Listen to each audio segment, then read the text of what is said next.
প্রেম গভীর হবার ফলে ভালোবাসার টানে পালিয়ে যায় শাবনূর এক আত্মীয়র বাড়িতে গৌতম দাস এবং তার প্রেমিকা পূর্ণিমা বণিক। তখন মেয়ের আত্মীয় স্বজন খোঁজাখুঁজি করার পর না পেয়ে 9 সেপ্টেম্বর 2024 তারিখে নতুন বাজার থানায় এক নিখোঁজ মামলা করেন। যখন খবর পায় তখন সেই শাবনূর গৌতম দাসের আত্মীয়ের বাড়িতে মেয়ে পূর্ণিমা বণিককে উদ্ধার করতে গিয়ে তখন ছেলে গৌতম দাসকে বেধড়কভাবে মারপিট করেন গৌতম দাস প্রেমিকা পূর্ণিমা বণিকের আত্মীয় স্বজনেরা। এর 4 দিন পর জিবি হাসপাতালে মৃত্যু হয় গৌতম দাসের। 12/9/2024 তারিখে তখন থেকে চেলাগাং এলাকায় টান টান উত্তেজনা সৃষ্টি। সেই সময় অমরপুর এসডিপিও করবুক, ডিসিএম ও টিএসআর বাহিনী সহ এসে পরিস্থিতি নিয়ন্ত্রণ করেন। এলাকাবাসীর অভিযোগ গৌতম দাসকে পিটিয়ে হত্যা করা হয়েছে। গত 13 সেপ্টেম্বর 2024 তারিখে 6 জন নামে খুনের হত্যা মামলা করার পরও চেলাগাং থানায় এখনো পর্যন্ত চুপ। কেন একজনকেও গ্রেফতার করতে সক্ষম হলো না প্রশাসন, সে নিয়ে জনমনে প্রশ্ন উঠছে। আজ 23 সেপ্টেম্বর 2024-এ চেলাগাং থানায় ডেপুটেশন করতে গিয়ে প্রশাসনের ধামাচাপা দেওয়ার কথা শুনুন। আমাদের কাছে এখন পর্যন্ত যতটুকু রিপোর্ট আমরা পাইছি, যে রিপোর্টে যেই ইনফরমেশনে আমরা আইছি এটার মধ্যে আমরা এতটুকুনি জানছি যে যেই ছেলে মেয়েটারে আমরা 8-9 তারিখ রিকভার করছিলাম, সেই ছেলেটার আজকে বিকাল 4টার দিকে হসপিটালে মৃত্যু হয়েছে। তারপর আর গার্জিয়ানের কাছে যখন হ্যান্ডওভার করা হয়েছে এখানে আওয়ার পর জানা গেছে যে তার সন্দেহ আছে এরকম যে তার বডির মধ্যে এরকম অনেক দাগ আছে, যে কারণে সন্দেহ করা হইতেছে যে তার পিঠটা মারা হয়েছে।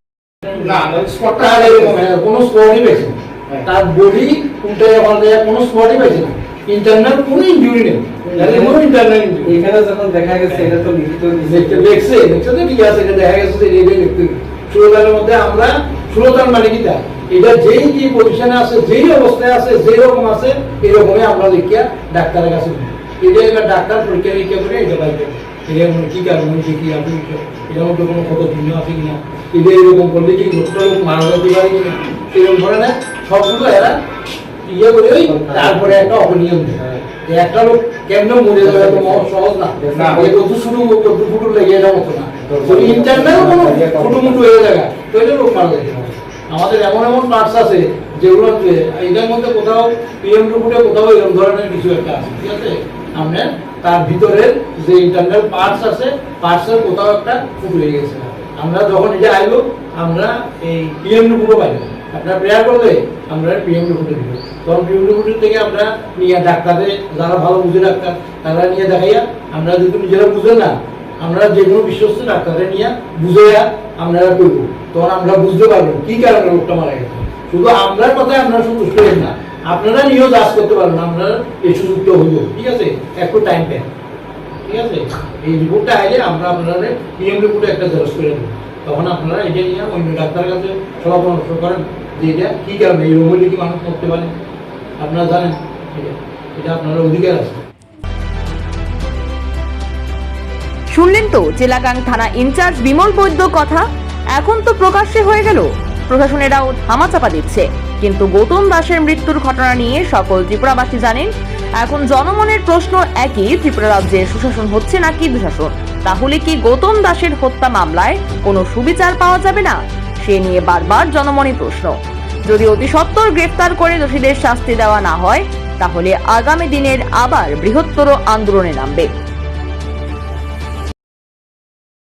দূর আগাইছে এই মা বাবা তারা কার কাছে যাইব বিচারের লেগা, তো এই বিচারের লেগা আজকে আমরা ডেপুটেশন দিছি। দেখি আগামী দিন আমরা আরো মানে এই ডেপুটেশনের পরে যদি কোনো কিছু না হয় আমরা আরো এটা নিয়ে সেরা যতটুক যাওয়া দরকার, যতটুক আন্দোলন করার দরকার আজকে আমরা এলাকাবাসীর পক্ষ থেকে ন্যায় না পায়, তারার যারা এখনো পথে পথে ঘুরতে আছে তারার লেগা কেউ নাই, এমন এক পর্যায়ে যায় রয়েছে। এটা নিয়েও রাজনীতি চলছে। কি রাজনীতি? যদি আজকে এই এলাকাবাসীর পক্ষে যদি ওই গ্রামের লোক নামে তাহলে তারা রেগাবদ্ধ করে দিব। তার নাম আছে সবটি নাম তো এখন স্টেটমেন্টে এখানে দিতে পারতাছি না, আমি আপনারা দিয়ে দেবো যে নতুন বাজার থানার পুলিশ সহকারে অফিসার সহ 3 জন, মেয়র মুসাত ভাই আছে, একজন পুলিশ কইতেছে জন্টু দাস, এরপরে শোনা যাইতেছে এখানে ভিলেজ চেয়ারম্যান মানিক সাহা যার বাড়িতে মারধর করছে, এরপরে আছে কার্তিক সাহা, মেয়ের বাবা কার্তিক সাহা, কার্তিক বণিক, এরপরে সবই নাম আমি আপনারা দিয়া দিব, একটু পরে আমি তার হাতে কপিটা নিয়ে আপনারা দিয়া দিব। আমি প্রশাসন পুরাটা গাবিলতি এটারে দামা সাফা দেওয়ার লেগা উচ্চা ফেরা লাগছে, বিজিবি প্রশাসন টোটালি লাগছে এটা যাতে দামা সাফা দেওয়ার লাগে। আমরা চাইতাছি সঠিক বিচার হোক, যেহেতু ছেলেটারে দুনিয়া থেকে সরাই দিছে, সঠিক বিচার হোক, মা বাবা যাতে ন্যায় বিচার পায়, তার লাগে আজকে আমরা এই ডেপুটেশন দিলাম।